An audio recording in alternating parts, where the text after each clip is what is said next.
იქნება ადმინისტრაციული, იქნება ეკონომიკური. შანსი აღარ არის ელემენტარული. სოციალურად დაუცველია პრაქტიკულად უმრავლესობა ამ რაიონის.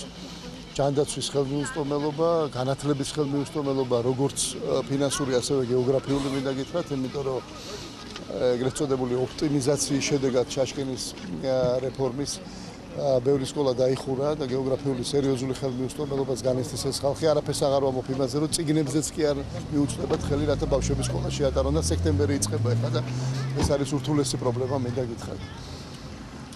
და რა თქმა უნდა სამართალი, უსამართლობა უფრო სწორედ და ღირსების შელახვა თითოეული მოსახლის. შეხვედრაზეც კი ეუბნებიან, რომ არ გამოვიდნენ, არ შეხვდნენ ქართული ოცნების წარმომადგენლებს და ეს თავის როლს მართალი გითხრათ უკვე აღარც თამაშობს, იმიტომ რომ ეს შიშიც, ეს ტყუილიც იმდენად მყიფეა, იმდენად მყიფე ფეხებზე დგას ნაციონალური მოძრაობა, რომ ძალიან მალე და ან ისე შესატყვისად მინდა გითხრათ, რომ იშლება.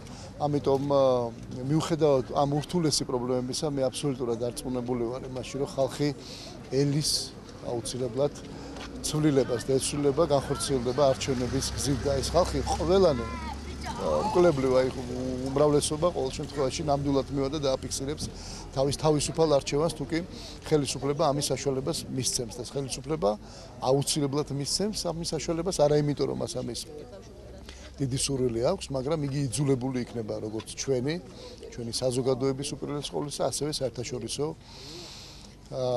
ზეწოლის შედეგად.